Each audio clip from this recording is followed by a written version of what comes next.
السلام علیکم ورحمۃ اللہ وبرکاتہ۔ اعوذ باللہ من الشیطان الرجیم۔ بسم اللہ الرحمن الرحیم۔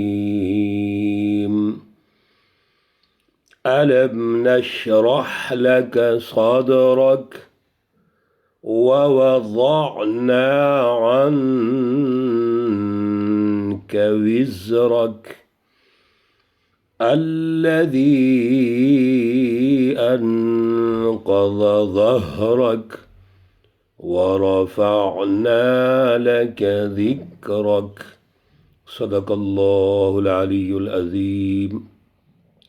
اللهم صل على سيدنا ومولانا محمد النبی الأمی وعلى آلہ واصحابہ وبارک وسلم وصلی علیہ۔ معزز سامعین و سامعات، پارہ نمبر 30 سورۃ الانشراح یا سورۃ علم نشرح، اور آج اس کی آیات مقدسہ 1 تا 4 پر گفتگو کریں گے۔ اللہ رب العزت ہمیں ان آیات کا، سورہ مقدسہ کا فہم اور شعور عطا فرمائیں اور عمل کی توفیق اور صلاحیت عطا فرمائیں۔ ویسے تو سورہ مقدسہ کی 8 آیات ہیں، ترجمہ کرنے کے لیے اور ہلکی پھلکی تشریح کے لیے تو پوری سورہ مقدسہ کر سکتے ہیں، لیکن کچھ اہم چیزیں ہیں رسول اللہ صلی اللہ علیہ وسلم کے حوالے سے، اور آپ صلی اللہ علیہ وسلم ہمارے لیے اسوہ حسنہ ہیں، دور حاضر میں بھی اور قیامت تک کے لیے آپ اسوہ حسنہ ہیں۔ آپ کا وہ اعلیٰ فکر، اعلیٰ پروگرام، اعلیٰ رہنمائی جو قرآن پاک کی شکل میں ہے، اور اس کی بالادستی کے لیے جس طرح آپ نے جد و جہد کی، کوشش کی، اصل میں تو اس کو سمجھنا ہے، غور و فکر کرنا ہے۔ اس لیے غور و فکر کے لیے تو ایک لفظ بھی کافی ہے۔ تو میرے عزیزو، ہم نے غور و فکر کرنا ہے۔ سورۃ الضحیٰ جو ہم نے 2 دروس میں تقریباً سماعت کی ہے، اس میں خلاصے کے طور پہ اگر ہم اس کے ساتھ ٹچ کر لیں اس سورہ مقدسہ کو، تو وہاں یہ گزارش کی گئی تھی کہ اللہ رب العزت نے جو وحی کا نزول فرمایا، یعنی سچی رہنمائی کلام مقدس عطا فرمائی، اس کی روشنی میں آپ نے جد و جہد کی، اور مکۃ المکرمہ کا جو اس وقت کا مافیا ظالم سردار طبقہ ہے وہ ٹارگٹ ہے، اور اس کے ذریعے سے ایک قومی انقلاب لانا چاہتے ہیں، یعنی مکہ کو آزادی دلانا چاہتے ہیں ان کے ظلم سے۔ اللہ کا گھر جو بڑا محترم ہے، محتشم ہے، وہ غلامی میں ہے، ابو جہل کی غلامی میں۔ اس کی آزادی ضروری ہے تاکہ لوگ آئیں، وہاں عمرہ کریں، حج کریں۔ اس کے لیے جد و جہد، اور پھر اللہ کا جو دین ہے، عدل کا نظام، اس کا غلبہ ہے۔ اس کے لیے آپ صلی اللہ علیہ وسلم نے جد و جہد کی۔ اس کے کچھ مراحل ہیں جو سورۃ الضحیٰ میں بھی عرض کیے اور یہاں بھی ہوں گے، سورۃ الانشراح میں بھی۔ جب رسول اللہ صلی اللہ علیہ وسلم اپنی جد و جہد کا آغاز کرتے ہیں تو وقت کے سردار اور مافیا آپ کے مقابلے میں آ جاتا ہے، مختلف انداز میں آپ کو طعن و تشنیع کرتے ہیں۔ کوئی مجنوں کہتا ہے، دیوانہ کہتا ہے، ساحر کہتا ہے، اور کل یہ عرض کیا تھا کچھ عرصے کے لیے جب وحی رک گئی، فترۃ الوحی کا موقع آیا تو اس پر بھی مذاق اڑانا شروع کر دیا کہ کہ اس کے اللہ نے اس کو تنہا چھوڑ دیا ہے، یہ یتیم ہے، یہ فلاں ہے، ان تمام سوالات اور ان کے طعن و تشنیع کے جوابات اللہ رب العزت نے خود ارشاد فرما دیے، اور رسول اللہ صلی اللہ علیہ وسلم کے حوالے سے اعتماد اللہ نے پیدا فرمایا کہ آپ کو تو ہم نے کبھی تنہا چھوڑا ہی نہیں۔ اگر والد صاحب فوت ہو گئے تو یتیم تو ہو گئے، لیکن ہم نے سہارے نہیں چھوڑے۔ ماں ہے، ماں چلی گئی، دادا ہے، دادا چلے گئے، تو چچے ہیں، انہوں نے آپ کو کی پرورش کی، ساتھ دیا ہے۔ یعنی گویا آپ کو تو کسی موقع پر بھی علیحدہ نہیں چھوڑا گیا۔ پھر سچی رہنمائی دے دی گئی، اعلیٰ پروگرام دے دیا گیا، اور رسول اللہ صلی اللہ علیہ وسلم کے ساتھ وعدہ بھی کر دیا گیا کہ وَلَسَوْفَ يُعْطِيكَ رَبُّكَ فَتَرْضَىٰ، آپ کو اللہ راضی کریں گے۔ دنیا میں غلبہ ہوا، قومی اور بین الاقوامی انقلابات آ گئے، رسول اللہ صلی اللہ علیہ وسلم کا مشن پورا ہو گیا۔ آخرت میں بھی رسول اللہ صلی اللہ علیہ وسلم کی جو شفاعت ہے وہ اس طرح ہمیں نصیب ہوگی میرے عزیزو کہ اللہ کے پیارے رسول اللہ رب العزت سے یہ گزارش کریں گے کہ جب تک میرا ایک امتی بھی جنت میں نہیں چلا جاتا اور کامیابیاں نہیں مل جاتی، تو میں اللہ کے سامنے سر بسجود ہو کر دعائیں کرتا رہوں گا، سفارش کرتا رہوں گا، اور اللہ قبول فرمائیں گے۔ یہ رسول اللہ صلی اللہ علیہ وسلم کی رضا ہے۔ میرے عزیزو، آج یہ سورہ مقدسہ اسی سے لنک کرتی ہے۔ اللہ فرماتے ہیں الم نشرح لک صدرک، کیا ہم نے نہیں کھول دیا تیرا سینہ؟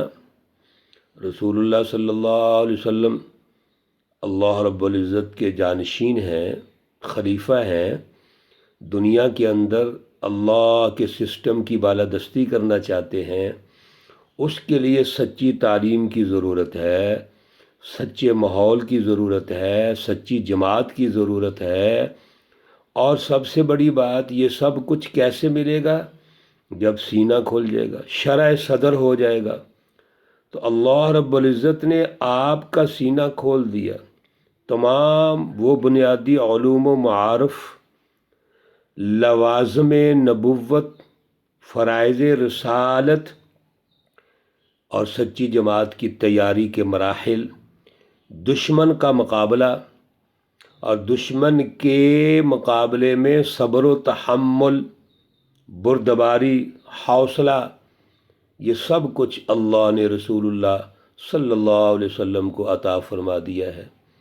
تو جب سینہ کھل جائے، جب قلب اللہ سے جڑ جائے اور تمام جو اہداف ہیں وہ واضح ہو جائیں، تو میرے عزیزو انسان ضرور کامیاب ہوتا ہے۔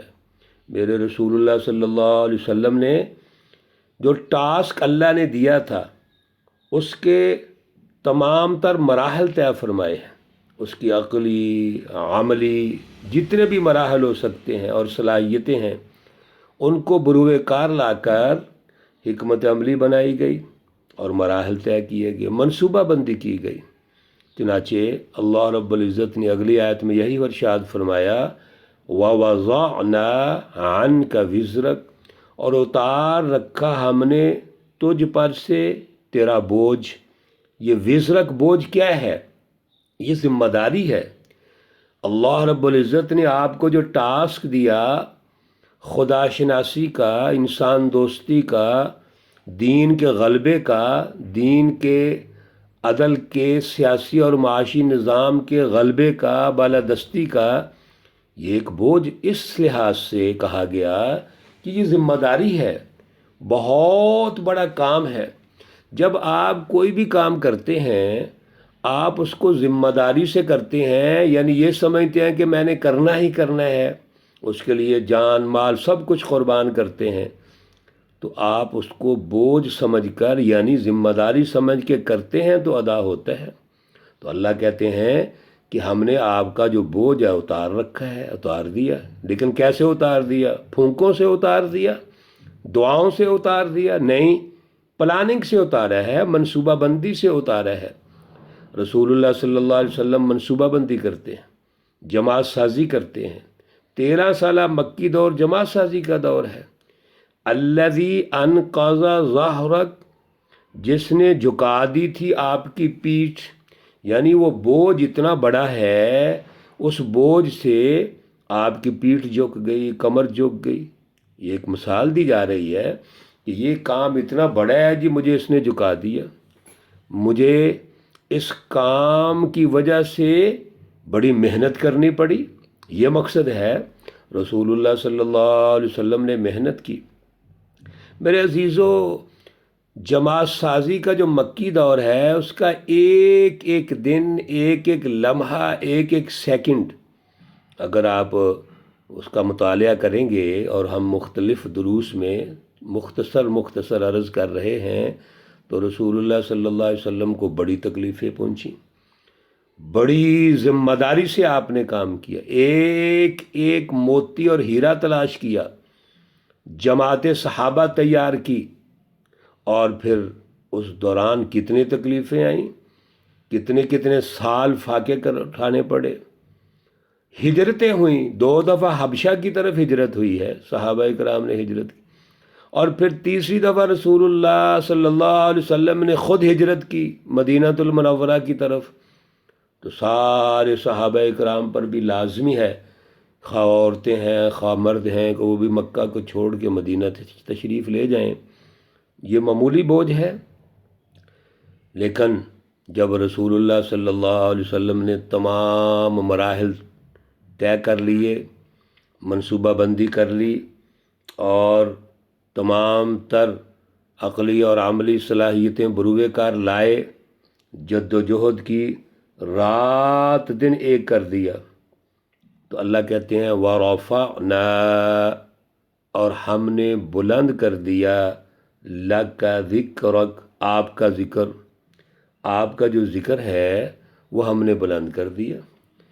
اللہ کا جب نظام غالب ہو گیا، اور رسول اللہ صلی اللہ علیہ وسلم ترتیب کے ساتھ جتنے مراحل طے کیے وہ طے ہوتے چلے گئے، ایک مرحلہ طے کیا، اگلا مرحلہ آ گیا، وہ بھی طے ہو گیا، مشکلات برداشت کی، صبر و تحمل کیا، تو میرے عزیزو، اللہ کے یہ رسول صلی اللہ علیہ وسلم اور جماعت صحابہ یہ سرخرو ہوتے چلے گئے، غالب ہوتے چلے گئے، اور ایک وقت ایسا آیا بڑے تھوڑے عرصے میں، غزوہ بدر کے موقع پر 13 سال یہ مکی دور ہے، آپ مدینہ تشریف لائے، تو 2 سال دوسری ہجری میں، سن 2 ہجری میں غزوہ بدر ہوا، اور یہی ابو جہل جو تان و تشنیع کرتا تھا، جو مذاق اڑاتا تھا، جہنم رسید ہو گیا۔ ابو جہل کا مافیا، بڑے بڑے اس کے سردار، وہ جہنم رسید ہو گئے، شکست ہو گئی ان کو، اور ذکر کس کا بلند ہوا؟ اللہ کا ذکر بلند ہوا، اور اللہ نے فزیکلی رسول اللہ صلی اللہ علیہ وسلم کو بلند کر دیا۔ آپ غالب ہو گئے، آپ کے غلبے سے آپ کا جو ٹاسک ہے، ہدف ہے، آپ اس میں سرخرو ہو گئے۔ یہی گفتگو ہے میرے عزیزو، توجہ کی ضرورت ہے، انشاءاللہ کل کے درس میں اس کو مکمل کریں گے۔ اللہ رب العزت ہمیں اعلیٰ شعور اور فہم عطا فرمائیں۔ اللہ رب العزت تمام بیماروں کو شفائے کاملہ عاجلہ مستمرہ عطا فرمائیں۔ اللہ رب العزت تمام مرحومین و مرحومات کو جنت الفردوس میں اعلیٰ مقام عطا فرمائیں۔ ربنا تقبل منا انك انت السميع العليم وتب علينا انك انت التواب الرحيم، وصلى الله تعالى على النبي الأمي محمد وعلى آله وأصحابه وبارك وسلم وسلم عليه۔ السلام عليكم ورحمة الله وبركاته۔